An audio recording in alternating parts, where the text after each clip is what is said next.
Hello friends, मैं आदर्श को आपका वेलकम करता हूँ अपने यूट्यूब चैनल एडू क्लासेस में। आज हम लोग नया टॉपिक पढ़ेंगे जो कि है अल नीनो और ला नीना। इसको समझने से पहले हमें कुछ बेसिक कॉन्सेप्ट को समझना पड़ेगा। जैसे कौन से बेसिक कॉन्सेप्ट? जैसे कि अप विलिंग क्या होता है और डाउन विलिंग क्या होता है। पहले हमें समझना चाहिए कि अप विलिंग और डाउन विलिंग क्या होती है। इसके लिए मैं पहले एक डायग्राम बनाता हूँ। ठीक, ये मेरा है डायग्राम। तो यहाँ पर ये जो वेस्ट वाला पार्ट है, ठीक, ये वेस्ट है। और इधर ये मान लो कि ये है ईस्ट। ये क्या हो रहा है? ये क्या है? ईस्ट है, ठीक है। और ये जो पार्ट है, ये है कॉन्टिनेंट के पार्ट, मतलब कि ये है लैंड बॉडी, ये है कॉन्टिनेंट्स, ठीक। और इसी में ये है वाटर बॉडी, मतलब कि ये है ओशियन, ये है समुद्र, ठीक। तो ये जो अपविलिंग और डाउन विलिंग है, ये कहाँ होती है? ओशियन में होती है। अब ये कैसे होती है तो इसको भी हम लोग देखते हैं। पहले हम लोग ये जानेंगे कि जो समुद्र है, ओशियन में जो सरफेस वाटर है, ये जो सरफेस वाटर है, ये कैसा है? ये वार्म होगा, गर्म होगा, है ना। क्योंकि सरफेस वाटर कहाँ आता है? ये आता है फोटिक जोन में। फोटिक जोन में आता है ना सरफेस वाटर। और फोटिक जोन कौन सा है? फोटिक जोन वो वाला जोन है जहाँ पर हमें सन रेज देखने मिलती है। तो सन की रेडिएशन जहाँ तक जाती है समुद्र में, ओशियन में जहाँ तक सन की रेडिएशन पहुँचती है, उसे हम लोग कहते हैं फोटिक जोन। और ये जनरली जो फोटिक जोन है, वो हमें देखने मिलता है 200 मीटर गहराई तक, ठीक। तो फोटिक जोन कैसा होगा? वार्म होगा। सरफेस वाटर कैसा होगा? वार्म होगा, ठीक। और जो डीप वाटर होगा, वो कैसा होगा? कोल्ड होगा, ठीक। सो यहाँ पे क्या होता है अभी हम लोग देखते हैं।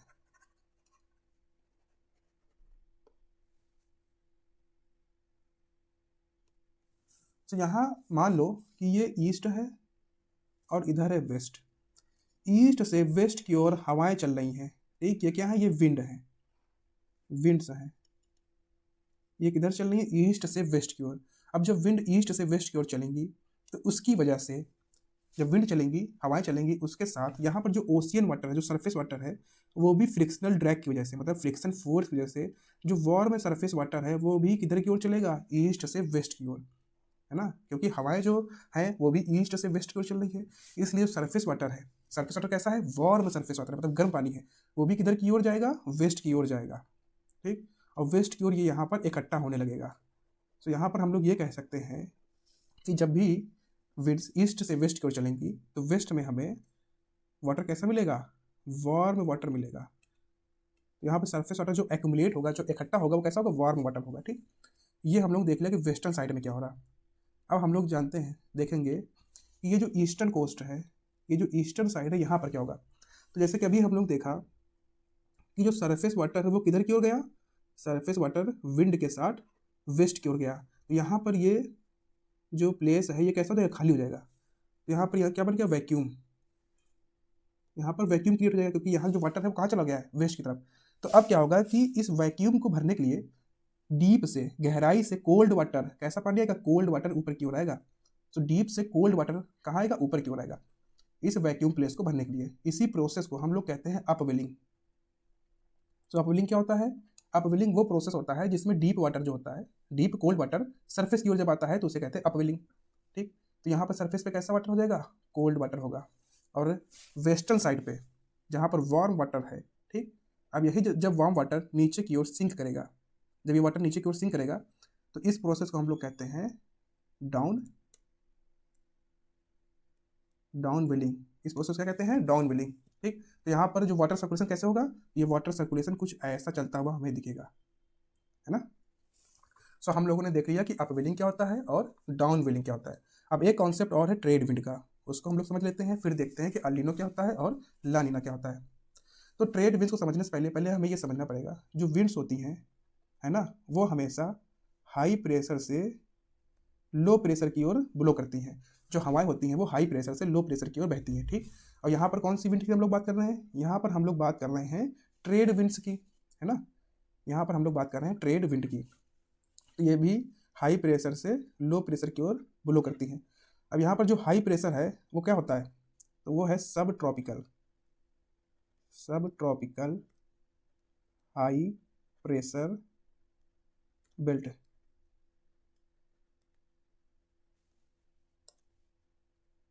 सब ट्रॉपिकल हाई प्रेशर बेल्ट।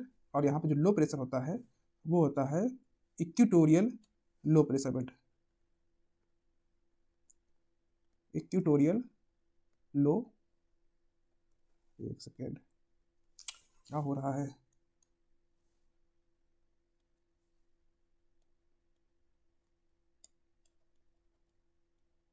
ठीक। सो ट्रेड विंड्स कहाँ चलती हैं?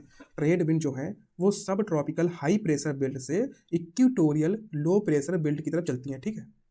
अब सब ट्रॉपिकल हाई प्रेशर बेल्ट अर्थ में हमें कहाँ देखने को मिलती है, मतलब जो पृथ्वी है उस पर सब ट्रॉपिकल हाई प्रेशर बेल्ट कहाँ पर होती है? तो ये होती है 30 डिग्री नॉर्थ और 30 डिग्री साउथ। 30 डिग्री नॉर्थ और 30 डिग्री साउथ जो लैटिट्यूड्स होते हैं वहाँ पर हमें देखने को मिलती है सब ट्रॉपिकल हाई प्रेशर बेल्ट।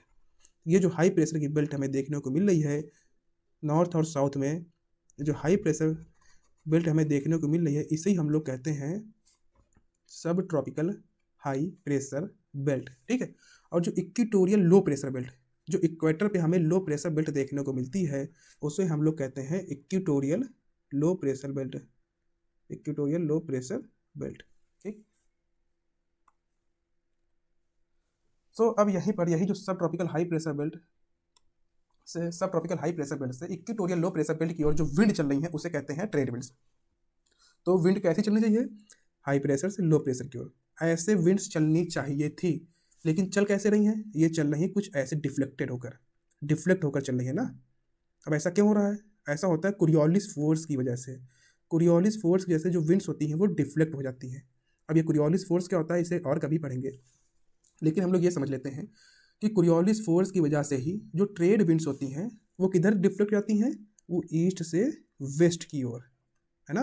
ये देखिए ईस्ट से वेस्ट की ओर डिफ्लेक्ट करती हैं, ठीक। तो हम लोगों ने क्या समझा? ट्रेड विंड्स सब ट्रॉपिकल हाई प्रेशर बेल्ट से इक्वेटोरियल लो प्रेशर बेल्ट के बीच में चलती हैं, ठीक। अब हमें क्या पढ़ना है? हमें पढ़ना है कि ला नीना और अल नीनो क्या होता है। उसको समझने से पहले हम लोग देखेंगे कि ये जो कंडीशंस हैं कौन सी, ये जो सभी कंडीशंस ये हमें देखने को मिलती हैं पैसिफिक ओशियन में। पैसिफिक ओशियन में 3 तरीके से एटमॉस्फेरिक सर्कुलेशन हमें देखने को मिलता है। एक होता है नॉर्मल कंडीशन, ठीक, नॉर्मल कंडीशन होता है। एक होता है ला नीना और अल नीनो। हमें ये तीनों कंडीशंस पढ़नी है। ये तीनों एटमॉस्फेरिक सर्कुलेशन जो है ये कहाँ देखने को मिलता है? ये हमें देखने को मिलता है पैसिफिक ओशियन में, है ना। जैसे कि देखिए ये है पैसिफिक ओशियन, ये क्या है? ये है पैसिफिक ओशियन। तो पैसिफिक ओशियन में देखिए ट्रेड विंड्स चल रही हैं ईस्ट से वेस्ट की ओर, है ना। तो हम लोग को पढ़ना है पहले नॉर्मल कंडीशन। तो नेक्स्ट स्लाइड में देखते हैं कि नॉर्मल कंडीशन क्या होता है। तो पहले एक मैं डायग्राम बनाता हूँ।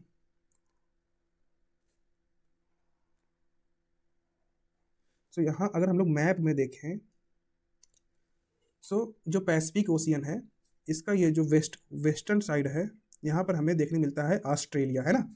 और जो ईस्टर्न साइड है पैसिफिक ओशियन का जो ईस्ट वाला साइड है यहाँ हमें देखने मिलता है ये साउथ अमेरिका, ठीक। तो इसे हम लोग यहाँ पे ड्रा करते हैं।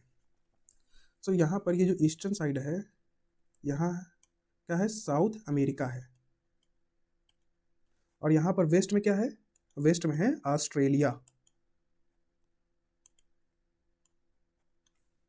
ठीक। अब क्या होता है,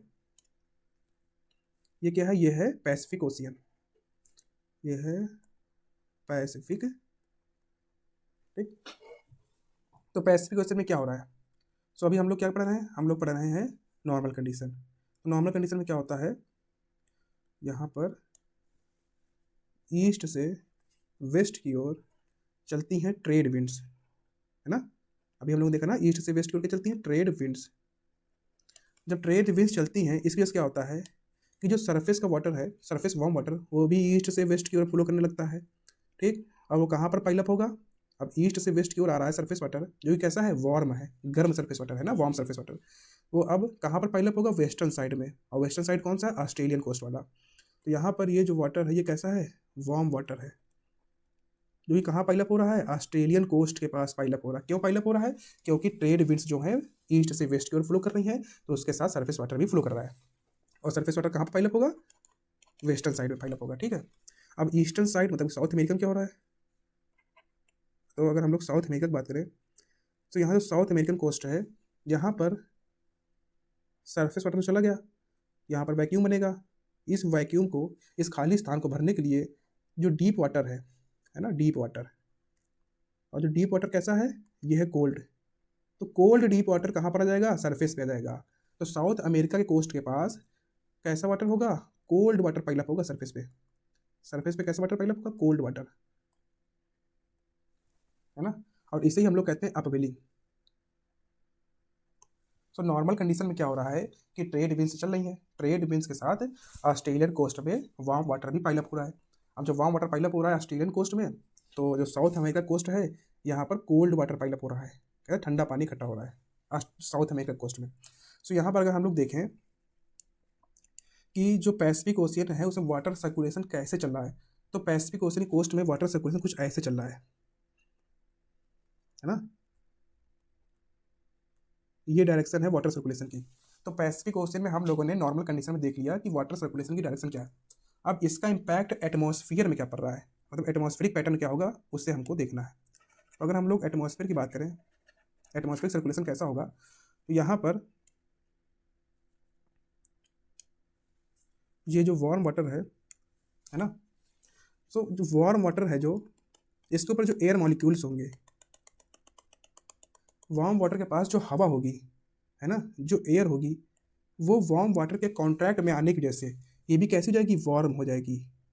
मतलब कि जो सरफेस एयर है वो भी कैसी होगी, गर्म हो जाएगी। क्यों गर्म हो जाएगी, क्योंकि ये वार्म वाटर के कॉन्ट्रैक्ट में थी। तो एयर कैसी हो जाएगी, वार्म एयर हो जाएगी, ठीक। तो इस जो वार्म एयर होती है, मतलब कि जो गर्म हवा होती है वो हल्की होती है। अब कोई भी चीज़ जो हल्की होती है, जो लाइट होती है, वो ऊपर की ओर राइज करती है ना। तो यहाँ पर जो वार्म एयर है वो हल्की है, हल्की होने की वजह से ये ऊपर की ओर राइज करेगी, ठीक। वार्म एयर ऊपर की ओर राइज करेगी और एक सर्टेन हाइट तक राइज करेगी, ठीक। उसके बाद इसमें नॉर्मल लैप्स रेट की वजह से कंडेंसेशन होना स्टार्ट कर देगा और यहाँ पर क्लाउड का फॉर्मेशन होगा, ठीक। तो वार्म एयर राइज करती है, उससे क्लाउड का फॉर्मेशन होता है और जब भी बादल बनते हैं तो उससे क्या होगी, रेनफॉल होगी। यहाँ पर क्या होगी, रेनफॉल। तो जब एयर राइज करेगी, एयर राइज करने से क्या होता है, क्लाउड का फॉर्मेशन होगा और जब क्लाउड का फॉर्मेशन होगा तो इससे क्या होगी, रेनफॉल होगी, है ना। सो हम लोग यहाँ पर ये कह सकते हैं, यहाँ पर कंक्लूजन हो सकता है कि ऑस्ट्रेलियन कोस्ट के पास कैसा वाटर पाइलअप हो रहा है, वार्म वाटर पाइलअप हो रहा है। तो ऑस्ट्रेलियन कोस्ट के पास वार्म वाटर पाइलअप हुआ, जिसकी वजह से यहाँ पर जो एयर थी वो भी कैसी होगी, वार्म हो गई। और जो गर्म हवा होती है वो हल्की होती है, हल्की होने की वजह से वो ऊपर की ओर उठती है, जो वार्म एयर है ऊपर की ओर राइज करती है, जिसकी वजह से बादलों का निर्माण होता है, मतलब क्लाउड का फॉर्मेशन होता है और यहाँ पर रेनफॉल देखने को मिलती है। तो ऑस्ट्रेलिया में कैसे क्या होगा, रेनफॉल होगी, है ना। मतलब कंडीशन कैसी है, यहाँ पर है वेट कंडीशन, जो एटमॉस्फेरिक कंडीशन कैसी है, वेट कंडीशन है। ये हो गया ऑस्ट्रेलिया की बात। अब साउथ अमेरिका में क्या हो रहा है हमें वो भी समझना पड़ेगा। तो साउथ अमेरिका की बात करें,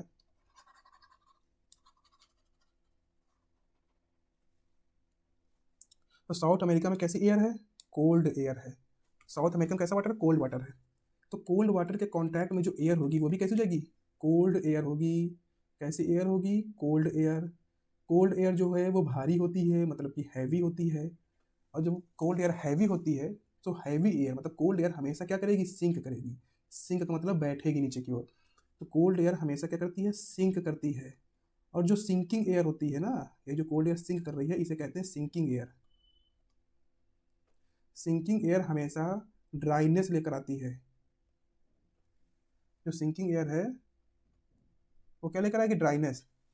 तो कोल्ड एयर जो ठंडी हवा है वो हमेशा नीचे बैठती है क्योंकि भारी होती है, जिसकी वजह से यहाँ पर ड्राइनेस आता है। तो हम कह सकते हैं जो साउथ अमेरिका है यहाँ पर कैसी कंडीशन होगी, यहाँ पर ड्राई कंडीशन होगी, ड्राई कंडीशन। तो साउथ अमेरिका में हमें ड्राई कंडीशन देखने को मिलता है, ठीक है। और यहाँ पर एक चीज़ हम लोग और जान लेते हैं, जब अपवेलिंग होती है ना, सो अपवेलिंग में क्या होता है कि कोल्ड वाटर सरफेस पे आता है। जो डीप कोल्ड वाटर होता है वो सरफेस पे आता है। और ये जो वाटर होता है वो होता है न्यूट्रिएंट रिच वाटर होता है ना। और न्यूट्रिएंट रिच वाटर में हमें फिश की पॉपुलेशन काफ़ी ज़्यादा देखने मिलती है। तो यहाँ पे साउथ अमेरिका जो कोस्ट है यहाँ पर हमें फिश की पॉपुलेशन बहुत ज़्यादा देखने मिलती है। तो यहाँ पर जो फिशरीज इंडस्ट्रीज होती हैं वो अच्छी खासी डेवलप हो चुकी हैं, ठीक। इसलिए यहाँ पेरू चिली जैसी जो कंट्रीज़ हैं इनकी जो इकोनॉमी है वो फिश पे डिपेंड होती है, ठीक। तो ये हम लोग समझ लिया कि नॉर्मल कंडीशन क्या है, ठीक। अब यहीं पर एक कॉन्सेप्ट और है वॉकर सेल का, कि वॉकर सेल क्या होता है। तो जैसे कि हम लोगों ने देखा कि यहाँ पर एयर ऊपर की ओर राइज कर रही है, ठीक, और फिर इधर साउथ अमेरिका कोस्ट में सिंक कर रही है, एयर जो है नीचे की ओर सिंक कर रही है, ठीक। तो ये एक सर्कुलेशन ऐसे बनता है, एयर सर्कुलेशन, है ना। ये जो एयर सर्कुलेशन है, इस एयर सर्कुलेशन को हम लोग कहते हैं वॉकर सेल या फिर वॉकर सर्कुलेशन, वॉकर सेल या इसे ही कहते हैं वॉकर सर्कुलेशन, ठीक है। सो हम लोगों ने नॉर्मल कंडीशन देख लिया। अब नेक्स्ट स्लाइड, एक सेकेंड। सो यहाँ पे नॉर्मल कंडीशन क्या है? The trade winds drag the warm ocean water towards the eastern coast of Australia, and due to this, there is a development of upwelling zone at the coast of Peru. Peru coast or the coast of South America. Due to this, Australia receives good amount of rainfall, and Peru remains dry. Because of upwelling, the nutrients of deep waters also comes above at the sea surface of Peru coast and attracts lot of fishes. Thus, Peru's economy is hugely depends upon fishing. है ना, Peru जो economy है वो किस पे depend है? Fishing पे depend है, क्योंकि यहाँ पर अपवेलिंग जोन बनता है, ठीक। तो यहाँ पर अगर इस डायग्राम में देखें तो यहाँ पे देखिए ट्रेड विंड्स चल रही हैं, ठीक। ट्रेड विंड्स की वजह से क्या हो रहा है, जो वार्म वाटर है सरफेस का वो हमें देखने को मिल रहा है ऑस्ट्रेलियन कोस्ट के पास, ऑस्ट्रेलिया में, ठीक। जिसकी वजह से क्या है, जो वार्म वाटर है इसकी वजह से जो एयर होगी वो भी कैसी होगी? वार्म एयर होगी। और वार्म एयर हमेशा राइज करती है, जिससे क्लाउड का फॉर्मेशन होता है, और क्लाउड से क्या? रेनफॉल होगी, है ना। और यहीं दूसरी साइड अगर हम लोग बात करें साउथ अमेरिका की, जो साउथ अमेरिका कोस्ट है वहाँ पर कैसा वाटर है? कोल्ड वाटर है। कोल्ड वाटर है तो कैसी एयर होगी? कोल्ड एयर है। कोल्ड एयर हैवी होती है ना, भारी होती है, और जो भारी हवा होती है वो सिंक करती है, और जब भी एयर सिंक करती है तो कैसे क्या लेकर आती है? ड्राइनेस लेकर आती है।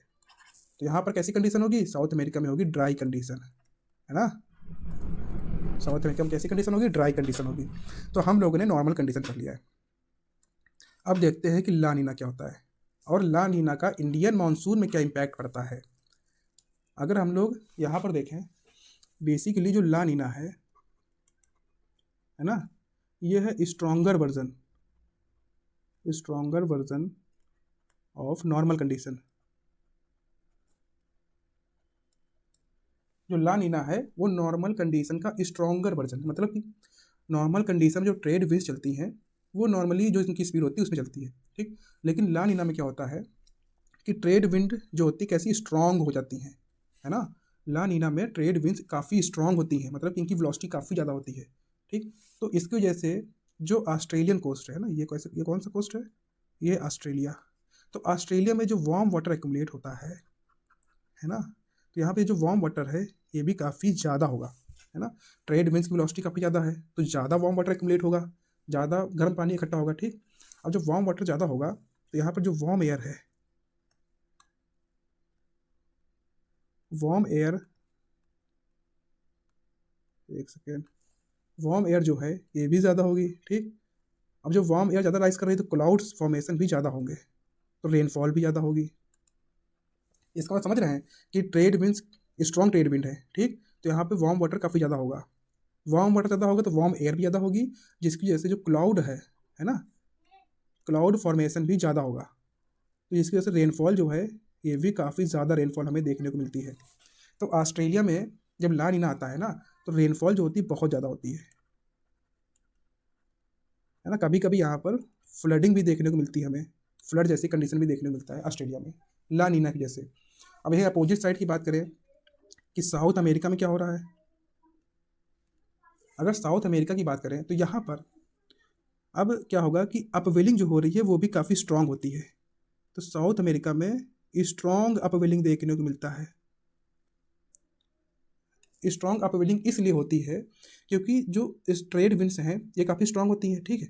जिसकी वजह से यहाँ पर जो फ्रिक्शनल ड्रैग लग रहा है, जो फ्रिक्शन फोर्स लग रहा है ना, जो वाटर फ्रिक्शन से इधर वेस्ट की ओर आ रहा है, ये भी काफ़ी ज़्यादा फ्रिक्शन फोर्स होता है। तो यहाँ पर जो वाटर का ड्रैगिंग है वो भी काफ़ी ज़्यादा होती है, ठीक है। तो यहाँ पर वैक्यूम भी ज़्यादा, जो वैक्यूम है वो भी काफ़ी ज़्यादा होता है, जिसकी वजह से अपवेलिंग स्ट्रांग होती है। जब स्ट्रांग अपवेलिंग होगा तो यहाँ पे कोल्ड वाटर जो है वो भी काफ़ी ज़्यादा होगा, है ना। जब कोल्ड वाटर ज़्यादा है तो कोल्ड एयर जो यहाँ पर है वो भी काफ़ी ज़्यादा सिंक करेगी, है ना। तो जो कोल्ड एयर है वो काफ़ी ज़्यादा सिंक करती है यहाँ पर, जिसकी वजह से जो ड्राइनेस है वो काफ़ी ज़्यादा आती है। तो ला नीना कंडीशन में जो साउथ अमेरिका कोस्ट है, साउथ अमेरिका कोस्ट में जो ड्राइनेस है वो काफ़ी ज़्यादा होती है ना। तो साउथ अमेरिका कोस्ट में जो ड्राइनेस कैसे ज़्यादा होगी, काफ़ी ज़्यादा ड्राइनेस होगी, जिससे यहाँ कभी कभी हमें ड्रॉट भी देखने को मिलता है। तो ये हो गया ये हो गया La Nina condition. La Nina में क्या होता है कि नॉर्मल कंडीशन का स्ट्रॉन्गर वर्जन है। यहाँ पे देखें, La Nina is a stronger version of normal condition. Trade winds are very strong and because of this eastern coast of Australia receives heavy rainfall. Eastern coast of Australia receives heavy rainfall. Even sometimes floods can occur. And on the coast of Peru, very strong upwelling takes place. Even sometimes drought-like conditions occur. तो ये हम लोगों ने कौन सा concept देखा, ला नीना का concept देखा। अब इसका इम्पैक्ट इंडियन मानसून में क्या पड़ता है, इसे हम लोगों को पढ़ना है। सो पहले देखते हैं कि जो इंडियन मानसून है ना, इंडियन मानसून,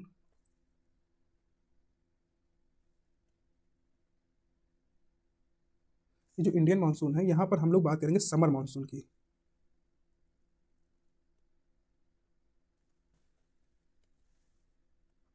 यहाँ पर हम लोग बात करेंगे समर मानसून की। जो इंडियन मानसून है, समर मानसून, ये कौन सा मानसून होता है, ये होता है साउथ वेस्ट मानसून। तो साउथ वेस्ट मानसून की पहले हम लोग डायरेक्शन देखते हैं कि क्या होती है। तो यहाँ पर क्या होता है कि यहाँ नॉर्दर्न हेमिस्फीयर, ये कौन सा हेमिस्फीयर है, नॉर्दर्न हेमिस्फीयर में इस टाइम होता है समर, मतलब गर्मियाँ चलती हैं।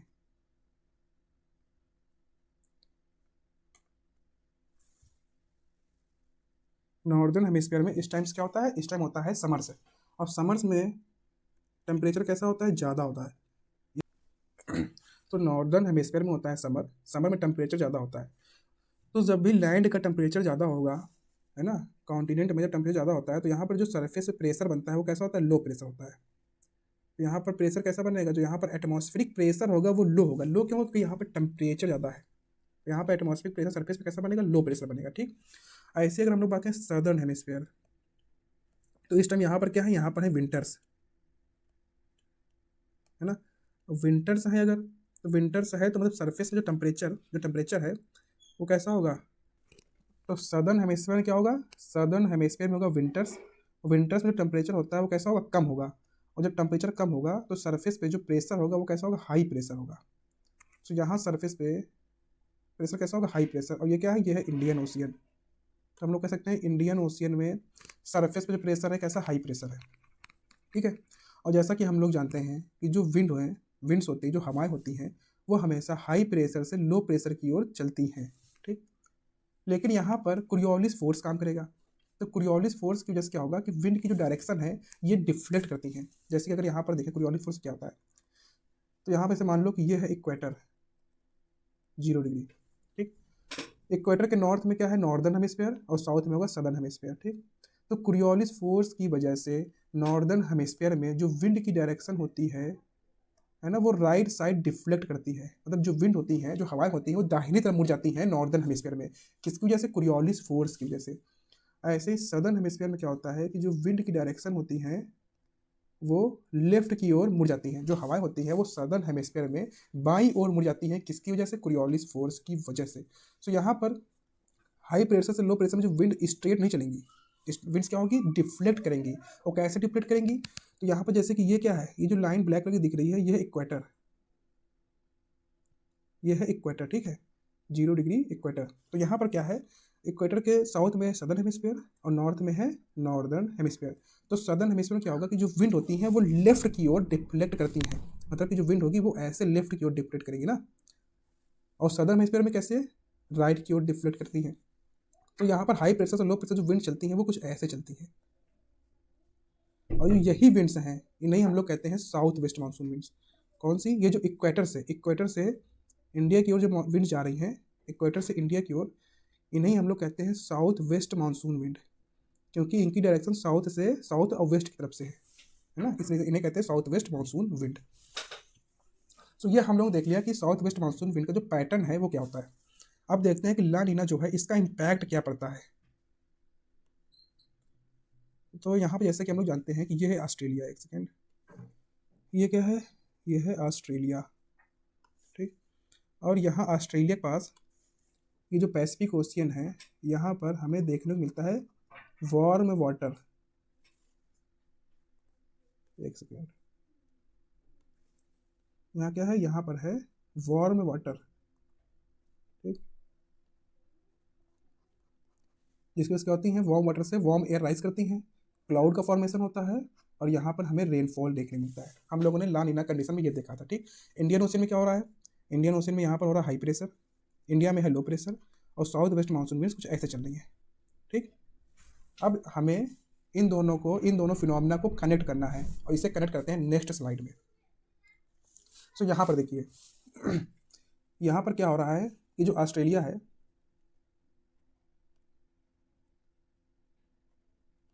ऑस्ट्रेलिया में क्या हो रहा है कि यहाँ पर एयर ऊपर की ओर राइज कर रही है, ठीक। अब इमेजिन कीजिए कि एयर ऊपर की ओर राइज कर रही है, तो यहाँ पर जो एयर की क्वांटिटी है ना, जो एयर की क्वांटिटी है, मतलब कि जो एयर की मात्रा है वो ज़्यादा होगी। मतलब एयर जो नीचे से राइज कर रही है ऊपर, ऊपर एयर जो है, ऊपर जो हवा इकट्ठा हो रही है, ठीक। ये कहाँ पर हो रहा है, ये इस कॉलम में हो रहा है। मान लो कि कॉलम नंबर 1 है, कॉलम नंबर 1 में क्या हो रहा है कि एयर जो है ऊपर की ओर इकट्ठा हो रही है, एक्यूमुलेट हो रही है, ठीक। अब इंडियन ओशन में मान लेते हैं कि ये है कॉलम नंबर 2, ठीक। तो इसमें क्या हो रहा था कि हम लोगों ने देखा था कि सरफेस बनना है हाई प्रेशर, इंडियन ओशन में सरफेस पे क्या बनना था, हाई प्रेशर। तो हाई प्रेशर में क्या होता है कि जो एयर होती है वो नीचे की ओर क्या करती हैं, सिंक करती है ना। तो यहाँ पर क्या हो रहा है कि एयर नीचे की ओर सिंक कर रहा है, और सरफेस बनना है हाई प्रेशर। तो यहाँ पर जो हवा है वो कहाँ इकट्ठा हो रही है, वो सरफेस पे एक्यूमुलेट हो रही है। कहाँ पर, सरफेस पे। तो इंडियन ओशियन में कॉलम 2 में जो एयर है वो कहाँ, सरफेस पे इकट्ठा हो रही है, और कॉलम 1 जो कि ऑस्ट्रेलियन कोस्ट के पास है, वहाँ पर एयर कहाँ एक्यूमुलेट हो रही है, वहाँ पर एयर जो एक्यूमुलेट हो रही है वो हाइट पर एक्यूमुलेट हो रही है ना। सो इसमें क्या होता है, जब ला नीना आता है तो जो एयर हाइट पर काफ़ी ज़्यादा यहाँ पर एक्यूमुलेट हो जाती है। जब ला नीना आता है तो यहाँ पर काफ़ी ज़्यादा एयर राइज करती है, ला नीना में एयर काफ़ी ज़्यादा राइज करती है, जिसकी वजह से हाइट पर बहुत ज़्यादा हवा इकट्ठा हो जाती है। अब यही जो हवा है, जो एयर एक्यूमुलेट हुई है, वो किधर की ओर अट्रैक्ट होगी, वो अट्रैक्ट होगी कॉलम नंबर 2 की ओर। कॉलम नंबर 2 की ओर ये एयर क्यों अट्रैक्ट हो रही है, क्योंकि जो एयर ये सिंक कर रही है, तो जब सिंक करेगी तो यहाँ पर क्या क्रिएट करेगी, यहाँ पर वैक्यूम क्रिएट करेगी, और इस वैक्यूम को भरने के लिए कॉलम 1 से एयर आएगी कॉलम 2 में, है ना। अब जैसे कि इमेजिन कीजिए कि अगर ला नीना आया, और ला नीना में काफ़ी ज़्यादा एयर ऊपर की ओर राइज कर रही, तो यहाँ पर कॉलम 1 में हाइट में बहुत ज़्यादा एयर है। जब एयर बहुत ज़्यादा यहाँ पर है, तो यहाँ पर जो एयर ट्रांसफ़र होगी वो भी काफ़ी ज़्यादा एयर ट्रांसफ़र होगी, है ना। और जब एयर यहाँ पर सिंक करेगी, तो एयर जो सिंक करेगी वो भी काफ़ी ज़्यादा सिंक करेगी। जब ज़्यादा एयर सिंक करेगी, जब एयर बहुत ज़्यादा सिंक करेगी, तो उससे क्या होगा कि यहाँ जो हाई प्रेशर बनेगा वो कैसा होगा, स्ट्रॉन्ग बनेगा, ठीक। और जितना ज़्यादा हाई प्रेशर स्ट्रॉन्ग होगा, मतलब कि उतना ज़्यादा प्रेशर ग्रेडियंट स्ट्रॉन्ग होगा, और जब प्रेशर ग्रेडियंट स्ट्रॉन्ग होगा तो इससे जो विंड्स, जो सरफेस विंड्स चल रही थी, एक सेकेंड, तो यहाँ पर हाई प्रेशर कैसा बनना है, स्ट्रॉन्ग हो रहा है। स्ट्रॉन्ग होने की वजह से जो साउथ वेस्ट मानसून विंड्स हैं वो भी काफ़ी ज़्यादा स्ट्रॉन्ग हो जाएंगी, क्योंकि काफ़ी ज़्यादा एयर सिंक कर रही है। जब एयर काफ़ी ज़्यादा सिंक करेगी तो यहाँ पर साउथ वेस्ट मानसून के लिए एयर काफ़ी ज़्यादा होगी, तो यहाँ पर जो साउथ वेस्ट मानसून है वो कैसा हो जाएगा, स्ट्रॉन्ग हो जाएगा। सो हम यहाँ ये कह सकते हैं, ये हम कंक्लूड कर सकते हैं कि जो ला नीना है वो इंडियन मानसून को क्या करता है, स्ट्रॉन्ग बना देता है, स्ट्रॉन्ग इंडियन मानसून होता है। मतलब कि ला नीना का पॉजिटिव इम्पैक्ट देखने मिलता है इंडियन मानसून में। जब भी ला नीना आता है तो इंडियन मानसून में काफ़ी ज़्यादा रेनफॉल देखने को मिलती है इंडिया में हमें, ठीक। तो हम लोगों ने ला नीना पढ़ लिया। अब देखते हैं कि अल नीनो क्या होता है। अल नीनो की बात करें तो अल नीनो जो है ये अपोजिट होता है, इसका अपोजिट होता है ला नीना का और नॉर्मल कंडीशन का। तो अल नीनो जो है ये अपोजिट होता है, ठीक। अब हम लोग जानेंगे अल नीनो क्या होता है और इसका इंडियन मानसून में क्या इम्पैक्ट पड़ता है, ठीक।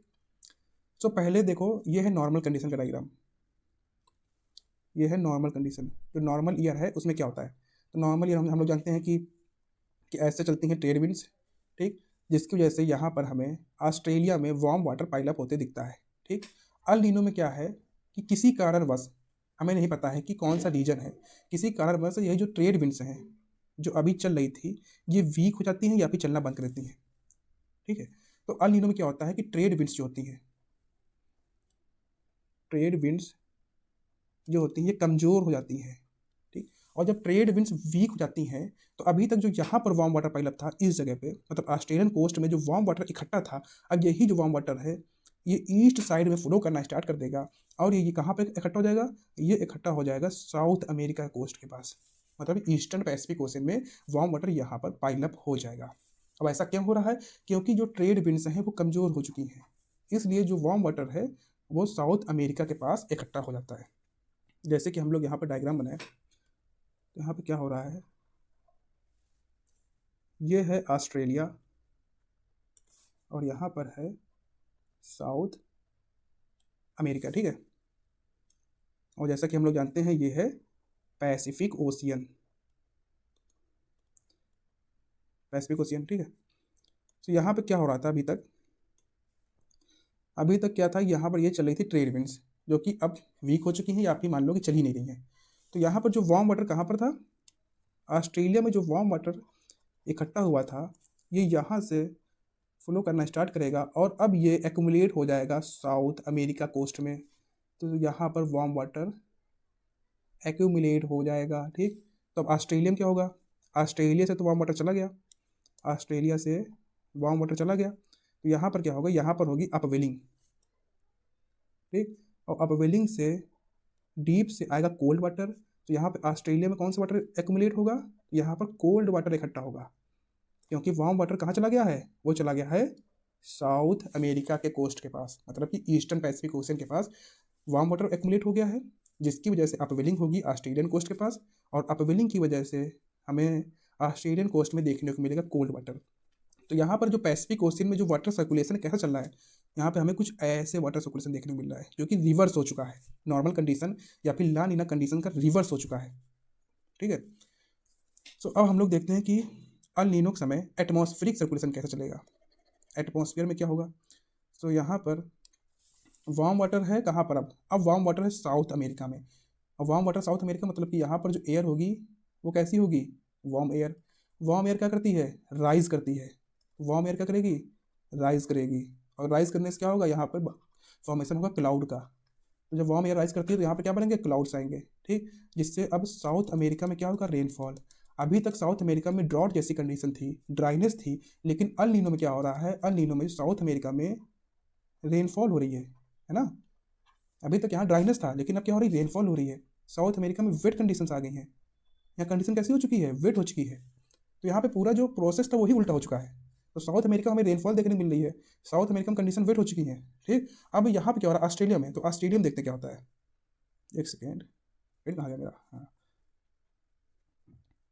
तो ऑस्ट्रेलिया में क्या हो रहा, कोल्ड वाटर है, ठीक। कोल्ड वाटर में एयर कैसी हो जाएगी, कोल्ड वाटर के कॉन्ट्रैक्ट में जो एयर होगी वो कैसी होगी, कोल्ड एयर होगी, ठीक।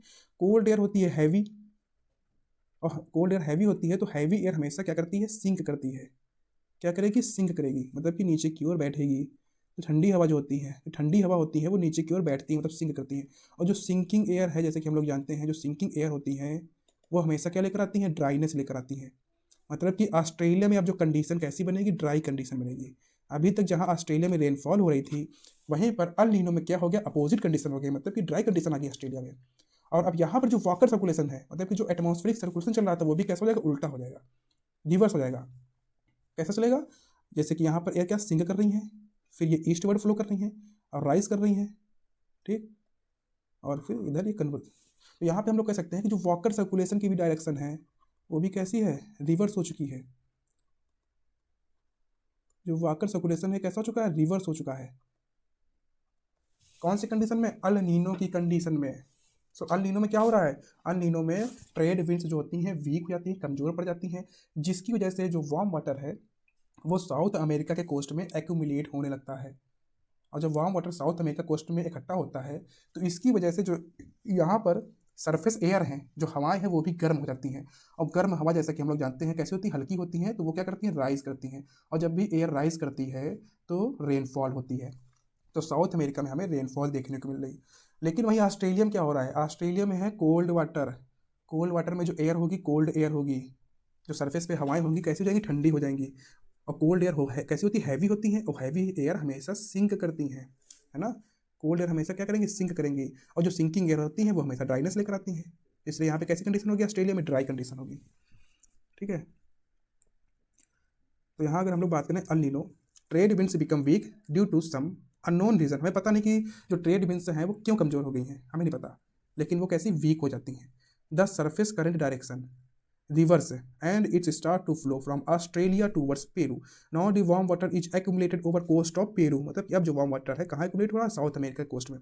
Peru receives rainfall and upwelling zone is shifted towards Australia coast, thus Australia passes through drought like conditions. So यहाँ पर अगर 3D डायग्राम में देखें तो यहाँ पर कैसा है, warm water, South American coast में है वार्म वाटर, तो यहाँ पर हो रही है रेनफॉल। जहाँ वार्म वाटर होगा, जहाँ पर गर्म पानी होगा, वहाँ पर होगी रेनफॉल। जहाँ पर होगा कोल्ड वाटर, जैसे कि ऑस्ट्रेलिया में क्या है, कोल्ड वाटर, तो यहाँ पे कैसी कंडीशन होगी, ड्राइनेस होगी, क्योंकि यहाँ पर एयर जो है वो सिंक करती है। ठीक, ये हो गया अल नीनो। अब अल नीनो का इम्पैक्ट क्या पड़ता है इंडियन मानसून में। ठीक है, तो इंडियन मानसून मतलब summer monsoon, south west monsoon. जैसे जानता हूँ मैं, साउथ वेस्ट मानसून में क्या हो रहा था, यहाँ इंडियन ओशन में क्या था, हाई प्रेशर, क्योंकि यहाँ पर थी विंटर्स, विंटर्स में इंडियन ओशन में होता है हाई प्रेशर, और इंडिया में था समर, समर है तो इसलिए यहाँ पर था लो प्रेशर, और साउथ वेस्ट मानसून विंड कुछ ऐसे चल रही थी। ठीक, अल नीनो क्या था, अल नीनो की अगर हम लोग बात करें तो अल नीनो पैसिफिक ओशन में। ठीक, तो पैसिफिक ओशन कौन सा है, ये है पैसिफिक ओशन, ये है पैसिफिक ओशन, ये है South American coast, South America. ठीक, तो अल नीनो में क्या हो रहा था कि जो वार्म वाटर है वो कहाँ इकट्ठा हो रहा था, तो गर्म पानी जो है वो साउथ अमेरिका कोस्ट के पास एक्यूमुलेट हो रहा था। ये कैसा वाटर है, वार्म वाटर। तो अब क्या होता है कि जो वार्म वाटर है वो कई महीनों में, जो गर्म पानी साउथ अमेरिका कोस्ट में एक्यूमुलेट था, अल नीनो की वजह से वो कई महीनों में पहुंच जाता है इंडियन ओशियन में। ठीक, जब इंडियन ओशन पहुंचता है तो ये क्या करता है, जो इंडियन ओशन का जो टेम्परेचर है, इंडियन ओशन का जो टेम्परेचर है, जो तापमान है, उसे बढ़ा देता है। और जब जैसे ही टेम्परेचर बढ़ता है इंडियन ओशन का, क्योंकि टेम्परेचर क्यों बढ़ रहा है इंडियन ओशन का, क्योंकि गर्म पानी पहुंच रहा है, वार्म वाटर पहुंच रहा है, जिससे इंडियन ओशन का टेम्परेचर बढ़ जाता है। और जैसे ही टेम्परेचर बढ़ता है इंडियन ओशन का, तो यही जो हाई प्रेशर था, हाई प्रेशर क्या हो जाता है, वीक हो जाता है और कमजोर हो जाता है। कैसा, कमजोर। अगर हाई प्रेशर कमजोर हो रहा है मतलब कि जो प्रेशर ग्रेडियंट है हाई प्रेशर और लो प्रेशर के बीच में, वो भी कैसा है, कमजोर है, लो प्रेशर ग्रेडियंट बन रहा है। और जब हाई प्रेशर ये क्या होगा, वीक होगा, कमज़ोर होगा, तो जो अभी तक साउथ वेस्ट मानसून विंड्स चल रही थी, जो साउथ वेस्ट मानसून विंड्स है ये भी कैसे हो जाएंगी, वीक हो जाएंगी। तो साउथ वेस्ट मानसून विंड्स हैं ये भी वीक हो जाएंगी, कमज़ोर हो जाएंगी, क्योंकि यहाँ पर हाई प्रेशर कमज़ोर हो चुका है। ठीक, तो हम लोग यहाँ पे ये कंक्लूड कर सकते हैं कि जो नॉर्मल कंडीशन है और ला नीना कंडीशन है ये पॉजिटिव इम्पैक्ट लाते हैं इंडियन ओशियन में। ठीक, लेकिन अगर हम अल नीनो की बात करें तो इससे इंडियन ओशियन में निगेटिव इम्पैक्ट आता है। ठीक, अल नीनो से जो इंडियन ओशियन है यहाँ पर इंडियन मानसून, तो इंडियन मानसून में नॉर्मल कंडीशन और ला नीना से इंडियन मानसून कैसा होता है, स्ट्रांग होता है। ला नीना से क्या होगा, इंडियन मानसून कैसा होगा, स्ट्रांग होगा। ठीक, अल नीनो से इंडियन मानसून पे निगेटिव इम्पैक्ट पड़ता है, और अल नीनो से जो इंडियन मानसून होता है वो कैसा होता है, वीक हो जाता है। जो इंडियन मानसून है वो कैसा होगा, वीक, मतलब कमज़ोर हो जाता है। सो आज की क्लास में हम लोगों ने क्या पढ़ा कि अल नीनो क्या है, ला नीना क्या है और नॉर्मल कंडीशन क्या है। अब मिलते हैं नेक्स्ट वीडियो में।